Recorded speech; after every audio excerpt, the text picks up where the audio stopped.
बिस्मिल्लाहिर्रहमानिर्रहीम, अस्सलाम वालेकुम। आज मैं आपको क्विक आलू शोरबा गोश्त बनाने की रेसिपी दे रही हूँ। ये बहुत ही जल्दी और मिनटों में तैयार हो जाने वाली डिश है और बहुत ही मजेदार है। चलिए आइए इसके लिए मैं आपको जो इंग्रेडिएंट्स बता दूं। ये मैंने बीफ लिया है 3 kg यानी 3 किलो। मेरे घर गेस्ट आ रहे हैं इसलिए मैं ज्यादा बना रही हूँ। आप अपने हिसाब से 1 kg के हिसाब से भी इन सब चीजों को कन्वर्ट कर सकते हैं। तो ये बीफ 3 kg और इसमें जो टमाटोज हैं वो 3 बिग साइज जाएंगे, यानी कि टमाटर 3 बड़े साइज के, और अनियंस मैंने प्याज दिए हैं इसके अंदर 6 मीडियम साइज के। और ये जिंजर गार्लिक पेस्ट मैंने बनाया है, इसमें मैंने 3 फुल गार्लिक डाल दिए हैं और 3 ही पीसेस जिंजर के डाल के इसको मैंने ग्राइंड कर लिया है। और यहाँ मैंने पोटैटो यानी आलू 10 से 12 इस्तेमाल किए हैं, आप अपने हिसाब से इस्तेमाल कर सकते हैं। और मैं इसके अंदर क्यूब्स भी डाल रही हूँ बीफ के। ये ऑप्शनल है, आप चाहे तो डाल लें और चाहे तो ना भी डालें, ये एनहांस करते हैं और फ्लेवर को।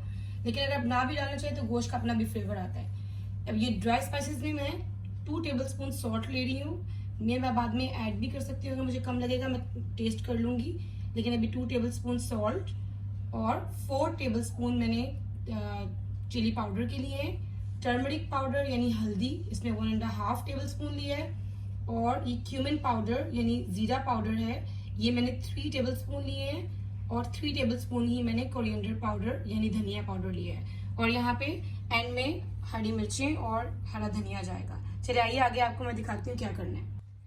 ये मैंने 1.5 मग ऑयल ले लिया है। अब इसके अंदर मैं ये अनियंस फ्राई करूंगी और इसको लाइट ब्राउन होने तक फ्राई करूंगी। ये जब लाइट ब्राउन हो जाए फिर मैं आपको दिखाती हूँ आगे। ये देखें, ये अब जो प्याज है ये लाइट ब्राउन सा पिंक सा हो गया। इसके अंदर हम जिंजर गार्लिक पेस्ट ऐड कर लेंगे।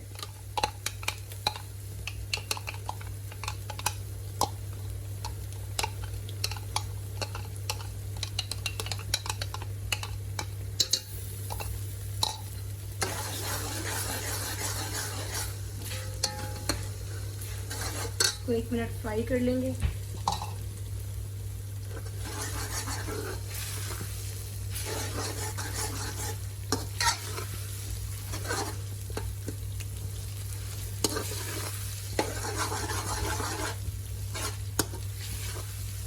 जब चीज़ें खुशबू आने लगे तो ये आप जो पूरा जो आपका गोश्त है वो आप इसमें ऐड कर लें। इसमें नरम मसाले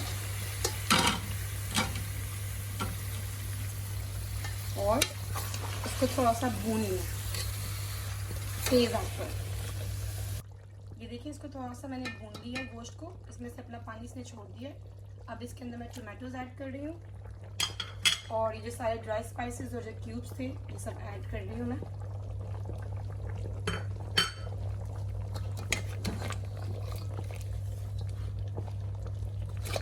अच्छी तरह हम मिक्स कर लेंगे।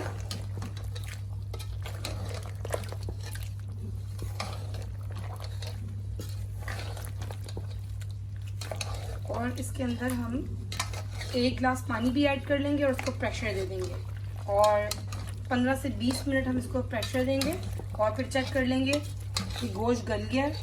अगर गोश्त गल गया है तो फिर इसको हम थोड़ा सा और निकाल के भून लेंगे और बाद में अपने हिसाब से जितना हमने शोरबा रखना है उतना शोरबा रख के इसको थोड़ा पका लेंगे और दम दे देंगे। ये मैं इसके अंदर पानी ऐड कर रही हूँ। अब हम इसको प्रेशर दे देंगे और इसको गोश्त को गला लेंगे। ये देखिए, ये अब गोश्त गल चुका है। इसके अंदर मैं ये आलू ऐड कर दूंगी।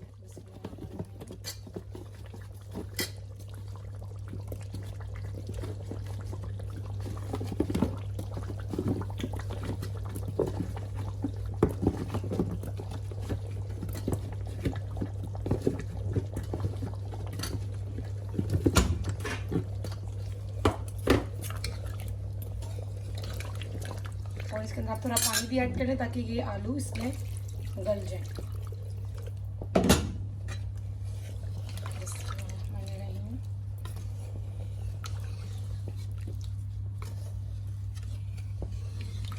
अब आप इसको कवर करके तब तक पकाएं जब कि आलू पूरे कंप्लीटली गल जाएं। फिर मैं आपको उसके बाद दिखाती हूँ। ये देखें, आलू भी पूरे तरीके से गल चुके हैं, गोश्त भी गला हुआ है और मैंने इसमें थोड़ा पानी डाल के शोरबा और बना लिया है। आपने जितना अगर पतला रखना है या गाढ़ा आप उतने हिसाब से अपने कर लीजिए। और अब मैं ये हरा धनिया और मिर्चें इसमें ऐड करके इसको 2 मिनट के लिए दम दे दूंगी। ये लीजिए, आलू गोश्त शोरबा तैयार है और ये बहुत ही जल्दी बनने वाली रेसिपी है और बहुत ही मजेदार है। इसको बनाइए और मुझे दुआओं में याद रखिए और मेरा चैनल सब्सक्राइब करना ना भूलिएगा। जज़ाकल्लाह खैर।